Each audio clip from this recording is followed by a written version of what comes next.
et bienvenue à tous. Bonjour Marine. Bonjour Emma, bonjour à tous. Bienvenue sur le plateau de l'émission Faites entrer la question, notre émission de l'Université catholique de Lille. Cela fait 3 jours que le nouveau président a été élu. Emmanuel Macron rentrera à l'Élysée ce week-end. Il est désormais le plus jeune chef d'État désigné démocratiquement de la planète. Donc le thème de cette émission portera aujourd'hui sur les 35 heures au travail.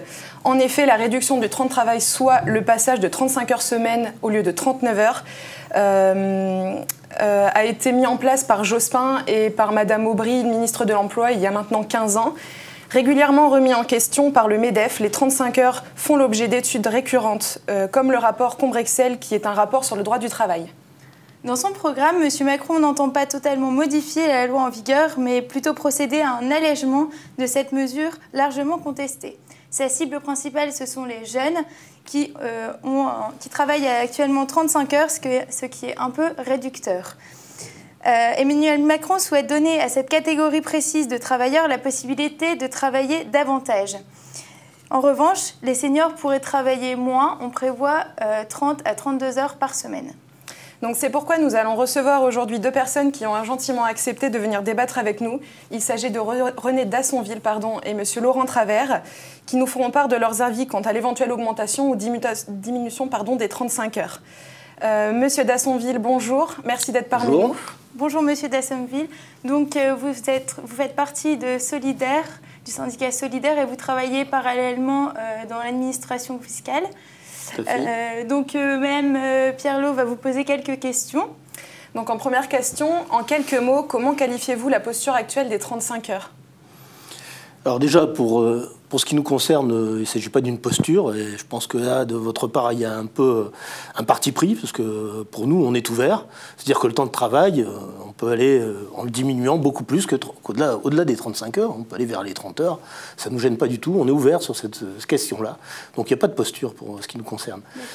Il y a un principe, par contre, qui est bien de continuer à tendre vers une diminution du temps de travail global des salariés, de l'ensemble des salariés. Et alors, qu'est-ce que vous pensez de la vision de M. Macron à ce sujet? Alors pour l'instant, elle demande à être un peu plus précisée. Il est vrai qu'il a donné quelques lignes. Vous avez parlé de, en fonction des tranches d'âge des salariés, une évolution, alors soit à la hausse, soit à la baisse, selon qu'on est jeune, selon qu'on est plus ancien. C'est une chose, ça, effectivement, on n'a pas là la notion de temps global pour les salariés passés au travail.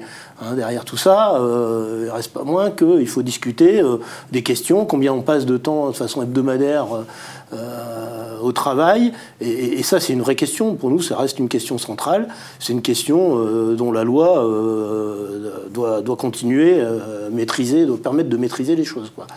Donc concrètement, quelle solution serait le mieux ou le plus envisageable, plutôt, visiblement la mesure de M. Macron qui n'est pas entièrement définie pour le moment, quel serait pour vous le plus idéal?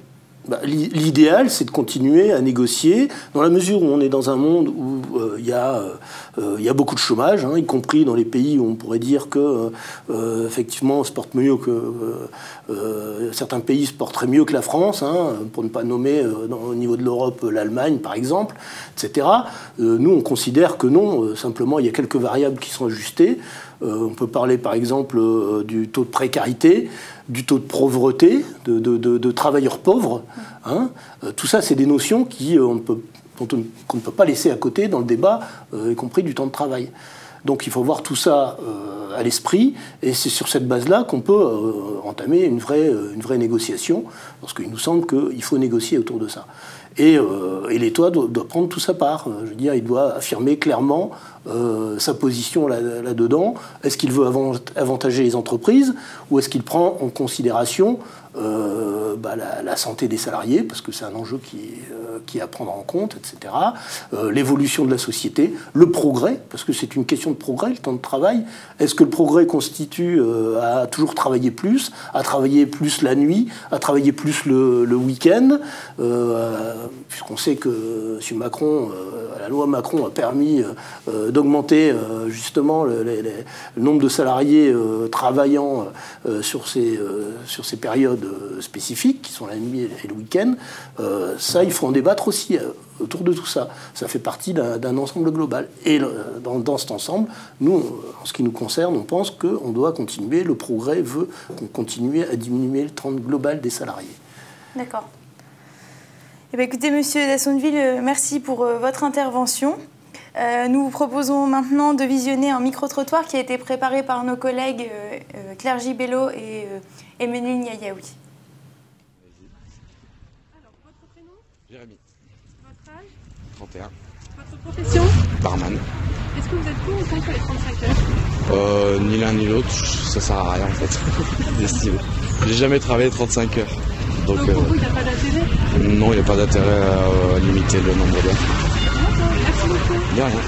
Votre prénom? Cédric, Votre âge? 39 ans. Votre profession?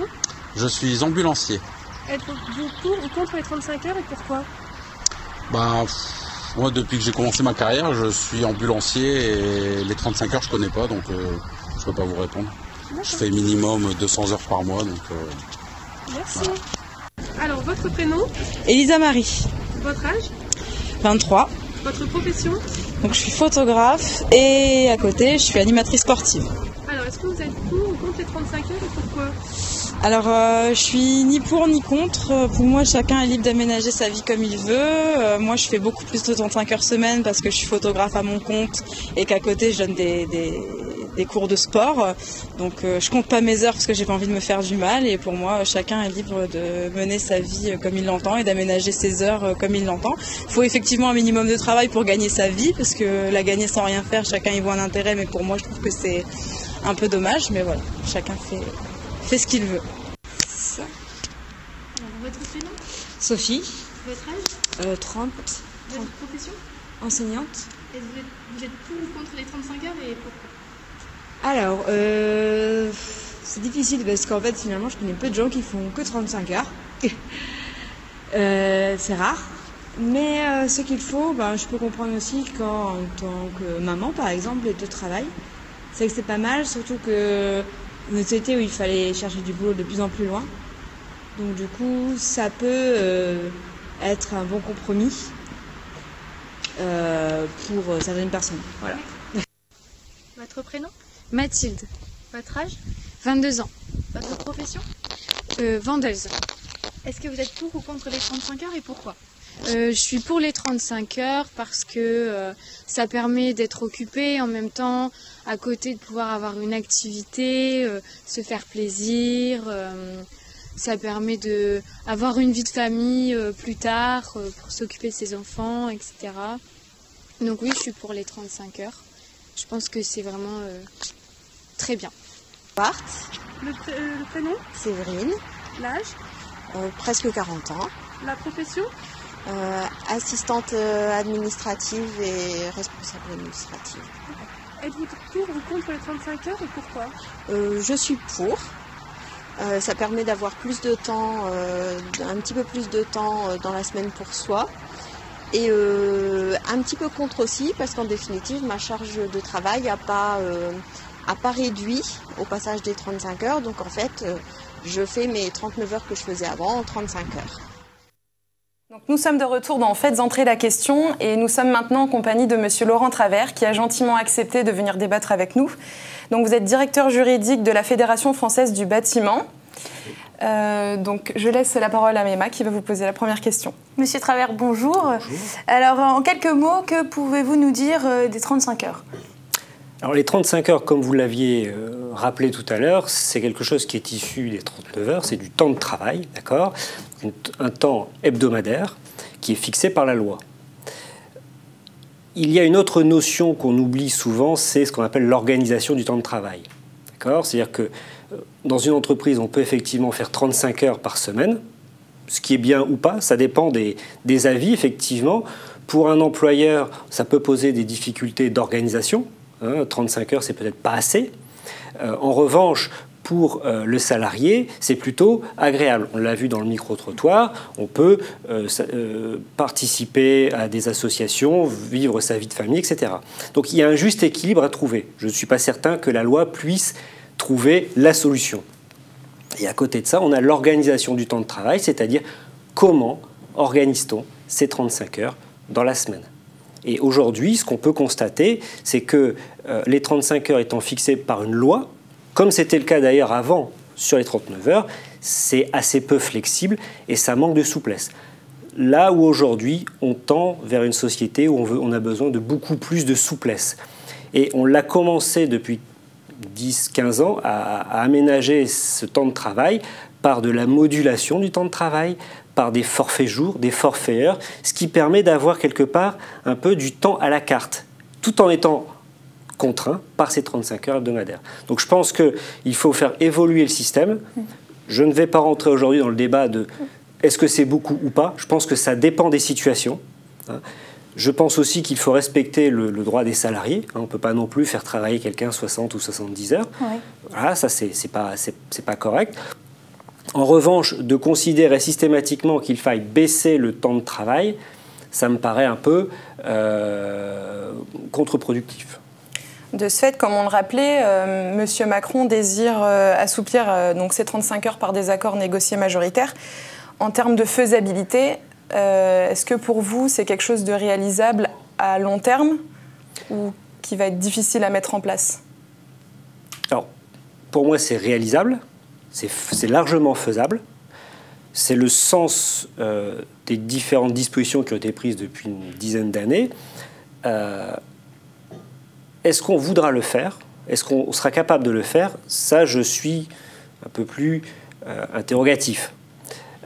En réalité, ça veut dire quoi? Ça veut dire qu'on veut alléger le système légal, c'est-à-dire de ne plus imposer quelque chose à l'ensemble des Français, mais de se dire, voilà, on a des sociétés qui sont différentes entre elles, entre une entreprise qui produit des boulons toute la journée, une entreprise qui va faire de l'e-commerce, une entreprise qui va faire de la prestation informatique, une entreprise du bâtiment qui sera sur chantier. On s'aperçoit bien sur ces 4 exemples que vous avez des gens qui travaillent très différemment, avec parfois des contraintes. Quand vous êtes en milieu hospitalier, vous ne pouvez pas dire il est 18h, je m'en vais. Quand vous êtes policier, vous ne pouvez pas dire ça. Quand vous êtes sur un chantier et que vous devez réparer une chaudière parce que c'est en plein hiver, vous ne pouvez pas dire j'arrête. Voilà, donc il faut aménager tout ça. Je pense qu'aujourd'hui, on est capable de le faire. Les organisations syndicales, qu'elles soient de salariés ou patronales, elles sont capables de le faire. On le fait au quotidien. Moi, je le fais au quotidien. Et donc, c'est faisable. Et je l'espère dans un avenir très proche.